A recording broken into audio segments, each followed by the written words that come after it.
It was my idea, the espresso machine, the one with the steam wand and the matte black finish.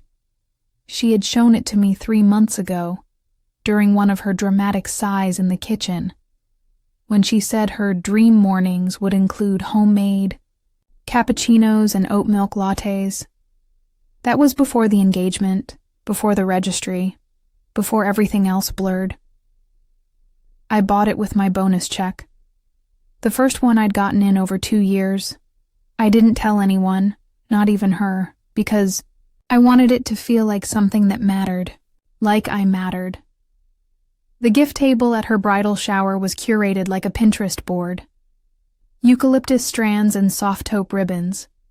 There were name cards on every package, tags with glittering letters, from Mom and Dad, from Aunt Lynn and Uncle Keith, from the girls. I saw the espresso machine box sitting there, pristine and tall, but my name wasn't on it, just hers and theirs. From your second family, love, Mom, Dad, and Mia. Mia, my stepsister. They didn't just remove my name, they replaced it with hers. Later in the kitchen, I asked about it casually. I said I thought maybe the tag got swapped. Mom didn't look up from arranging deviled eggs. "Oh," she said, "we just thought it might be cleaner that way." Cleaner, like I was mess. Like my name made the package unpresentable. I went quiet. The kind of quiet that vibrates in your throat like a withheld scream. She opened the gift with her usual performance. Squealed, clapped, hugged Mia first, then Dad. Mom took a picture. Nobody looked at me. I smiled anyway. I don't think anyone noticed. The next day, I logged into my banking app. The $489 charge was still pending. I stared at it for 10 minutes. Then I canceled the catering reservation I'd made for her rehearsal dinner. No one had paid me back for that either. I didn't say anything.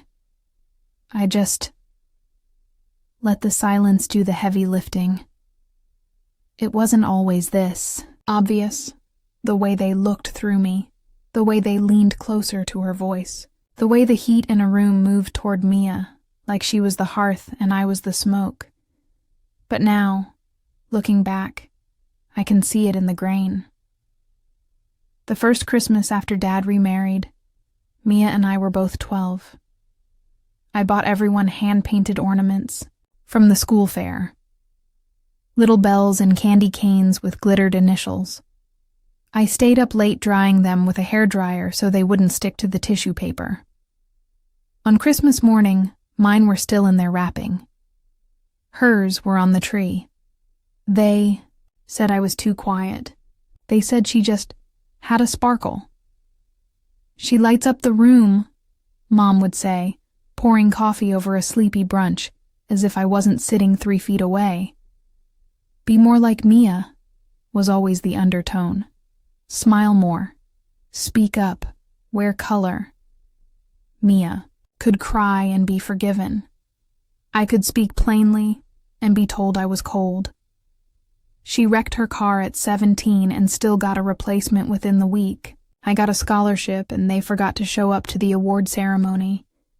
I used to think if I worked hard enough, if I stayed dependable, they'd see it. That love would come, eventually, like rain in a dry season. Instead, I became the background, music to their life. Always there. Never heard. I paid for that espresso machine not because I wanted her to owe me, but because I wanted deep down to be seen doing something good. I thought, maybe this time they'll remember. Maybe this time it'll be my name on the card, just mine.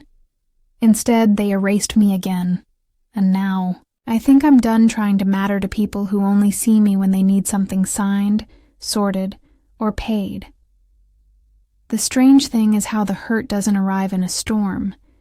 It arrives like fog, a slow, creeping dullness that softens everything around you until you don't remember what the light used to feel like. That week I began untangling myself in the smallest ways, not with yelling, not with accusations, just by not filling in the gaps they left open. When Mia texted me about her wedding playlist, I didn't respond. When Mom asked if I could bring those folding chairs from the garage for extra guests, I said I was busy. Dad emailed me a spreadsheet with tasks for the wedding week, color-coded with my name beside half the errands. I stared at it until the cursor blinked itself out. Then I deleted the email. No reply. No follow-up. I wondered if they even noticed I'd gone quiet. I started saving screenshots. The receipts. The Venmo transfers. The invoices I'd prepaid for. Until we figure out the budget. The espresso machine was just the beginning. There was the Airbnb I booked for their out-of-town relatives. The monogrammed napkins I ordered because Mia couldn't figure out the online part. The dress alterations for her second bridal gown. The one she said just felt more like her. I paid for that one too, quietly, with the same fingers that used to braid her hair when she had the flu in 10th grade. They never asked if I needed help. They never even asked if I was okay. They just assumed I'd always be there. Reliable. Invisible. The dependable shadow in the corner of every celebration. I remember walking past the hallway mirror one night. It was late, and the house was quiet. Except for the whir of the ceiling fan. I caught my reflection. Flat expression, dark circles, hair in a low bun, my mouth turned slightly down. I looked like the staff, like a worn-out assistant, like someone who belonged to the walls. Stared at myself until the fan slowed. And in that moment, something inside me unclenched. Not in rage, not even in grief. Just a release. Like a wire that had held everything together quietly snapped, and I didn't move to tie it back. There's a certain kind of power in silence. It doesn't feel like power at first, not when you're used to equating worth with being needed. But when you stop volunteering, stop replying, stop offering, the world reveals who was depending on your kindness more than they admitted. The rehearsal brunch came and went. I didn't mention the canceled catering. No one brought it up either. Not until the morning of, when Mia called in a panic from the venue. "Where's the food delivery? Did you forget to send the order?" I told her flatly that I had canceled it weeks ago. Oh my God. Why would you? I thought it'd be cleaner that way, I said. She went quiet. The silence between us hung there like a knife twisting slowly. Mom texted me 2 hours later. No greeting, just, "You could have told someone." That was extremely passive-aggressive. I didn't respond. Dad sent a thumbs up to the group chat when Mia found a last-minute deli spread. He didn't direct it at anyone, but I felt the sarcasm bleed through. I didn't go to the final dress fitting. Didn't remind them about the vendor payments. Didn't correct the typo in the ceremony program. They were all tasks I usually handled, the ones that quietly made things run smoothly. Now they unraveled, one after another, like seams splitting at stress points. And no one really said anything to me, not directly. Just tight smiles, just clipped responses. Just the way they started treating me like a mildly inconvenient guest instead of a daughter or a sister. I still lived under their roof for the time being. The same kitchen where I'd stayed up making heart-shaped pancakes when Mia failed her. Esats. The same hallway where I'd patched paint after she dented the wall with her suitcase during one of her tantrums. Now, I was just a shadow gliding past them. I ate alone. I came in late. I left early. And no one asked where I was going. I'd stopped giving pieces of myself, and they didn't know how to fill the space I left behind. Mia complained once to Mom, just loud enough for me to hear from the hallway. She's so distant lately. What's her problem? And Mom, sighing, said softly, she's always been hard to read. No, I was never hard to read. They just never cared to learn the language. The night before the wedding, the house felt strangely hollow, like someone had packed up the warmth and mailed it elsewhere. Mia was already at the hotel suite, of course. The bridal suite, the one I had reserved for her months ago, called in favors to get it discounted. She never thanked me. I think she assumed Mom did it. Or maybe she just assumed things like that happened for her. That dresses stitched themselves. That bouquets appeared. That money wasn't real because she never had to hold it tight. Mom was still at the dining table when I got home, sifting through ribbons, tying together the last of the welcome bags for hotel guests. She didn't look up when she spoke. Can you drop these off tomorrow morning? The shuttle leaves at 9. They should be in the rooms by then. I stood in the kitchen doorway, watching her fingers tie one delicate bow after another. That was always her style. Make it look perfect, even when the foundation is cracked. Walked over, slowly, and picked up one of the bags. Inside, bottled water, mints, aspirin, a handwritten thank you card, signed by Mia, and Mia only.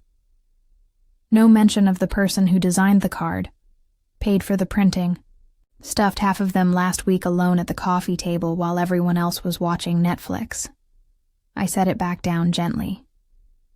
I'm not going, I said. Mom blinked. The first full eye contact we'd had in days.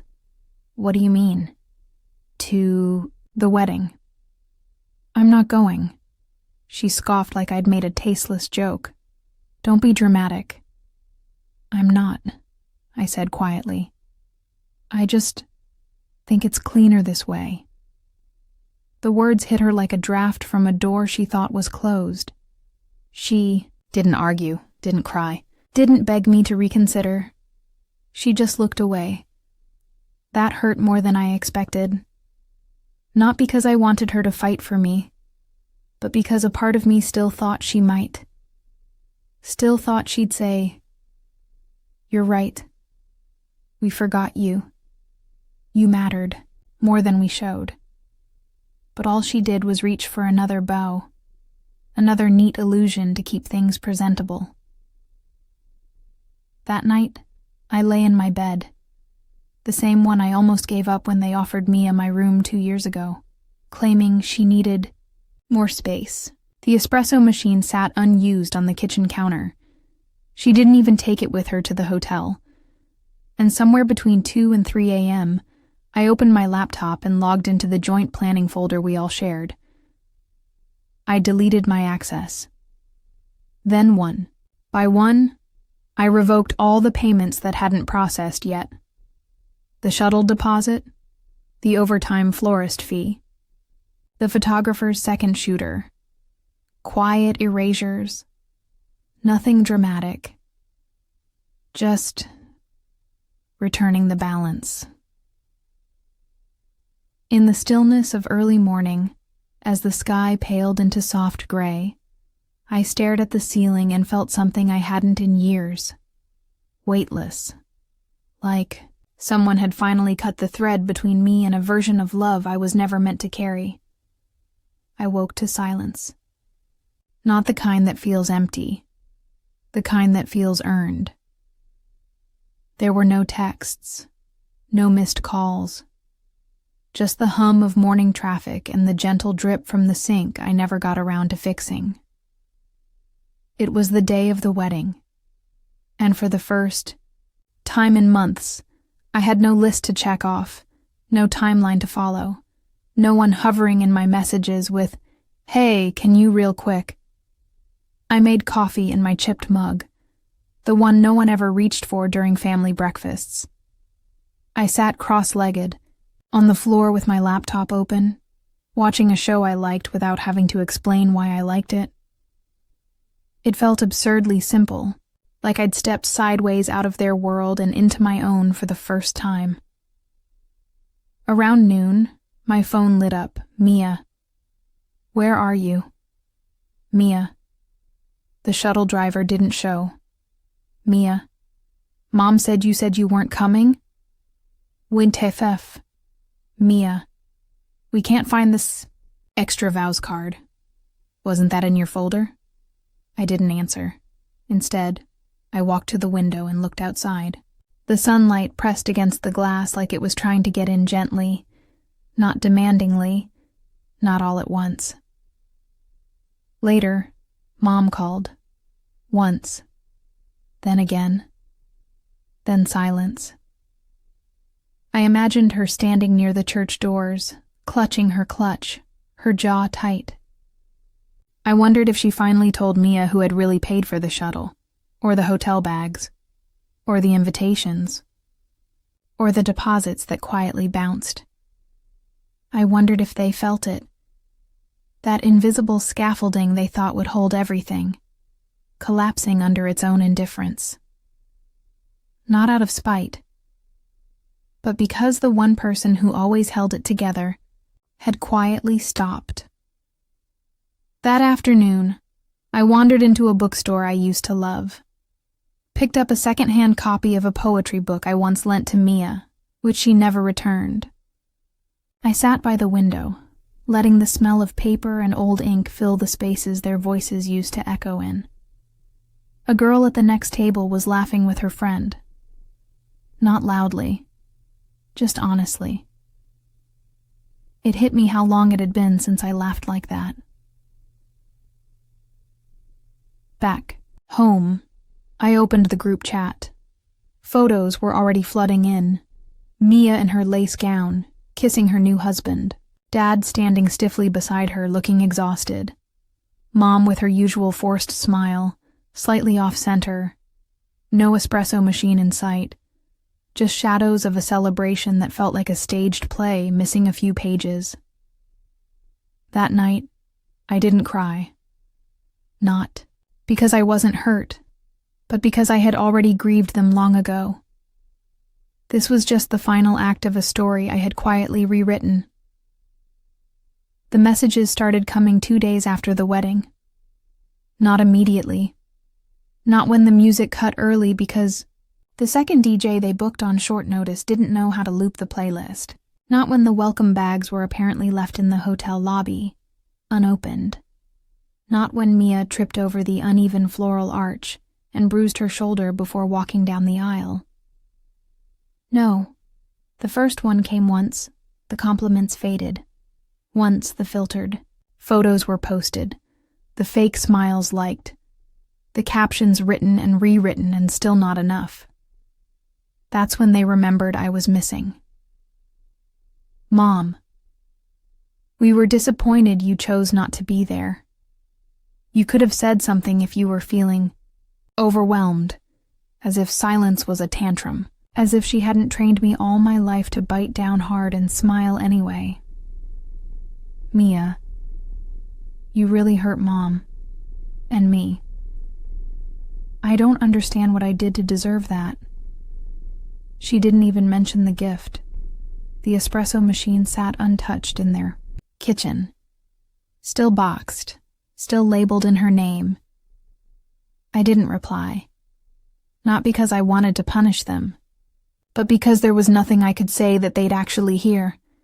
Some people think silence is cruel, but they don't understand what it costs to keep repeating yourself to people who never listen. 3 weeks passed. No calls. Just a few. Stray emojis from Dad here and there. His version of truce, always vague and late. Then a photo popped up in the family group thread. Mia and her husband smiling in Santorini. Blue skies, blue sea. Caption, honeymoon bliss with the best man ever.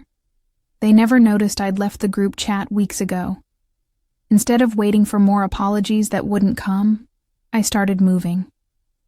I updated my billing accounts, removed their address from every delivery service I used, opened a separate credit line, unlinked the shared calendar that still held old reminders I used to set for Mia. Dentist, refill birth control, send resume to Aunt Karen. I didn't. Delete them. Just left them behind. One night, I pulled down the shoebox from the top of my closet. Inside were old photos, drawings, little things Mia made me as a child. The handmade card that said, "To the best big sister in the universe." I held it in my lap a long time. Then I put it back in the box. Not because I wanted to forget, but because I finally understood. They remembered only what served them. I remembered everything. The next morning, I had coffee by the window, from a second-hand espresso machine I bought for myself. It wasn't the matte black designer one. It was simple, stubborn, loud, but it worked, and it was mine. I moved out in late October. No announcement, no dinner, no tearful goodbye in the driveway. I packed slowly over a few weeks. A sweater here, a book there. Every time I left the house, something came with me. The last thing I took was my toothbrush. I don't think they even noticed it was gone. The new place isn't big. 1 bedroom, cracked tile, a draft under the kitchen door. But it's mine. I painted the walls pale green, not because it matched anything, but because it reminded me of calm. I put the espresso machine on the counter by the window, where the morning light hits just right. I started watering a plant. Every day. I've already killed 2, but the third one's still hanging on. They never really followed up. There was one message from Mia around Christmas. Miss you today. Hope you're well. I didn't reply. I thought about it. I reread it a dozen times. But I didn't answer. Sometimes love asks you to stay. But sometimes love means knowing when to leave, even if no one holds the door open for you. On New Year's Eve, I sat on my small balcony with a mug of tea and no one to perform for. No one asking for errands. No one changing the story. No one rewriting my absence into selfishness. Just me, my breath in the cold, and the distant sound of someone else's fireworks. And in that small, flickering silence, I finally let go of the version of myself who waited. For them to see me, she deserved more, so I gave it to her, and that was enough.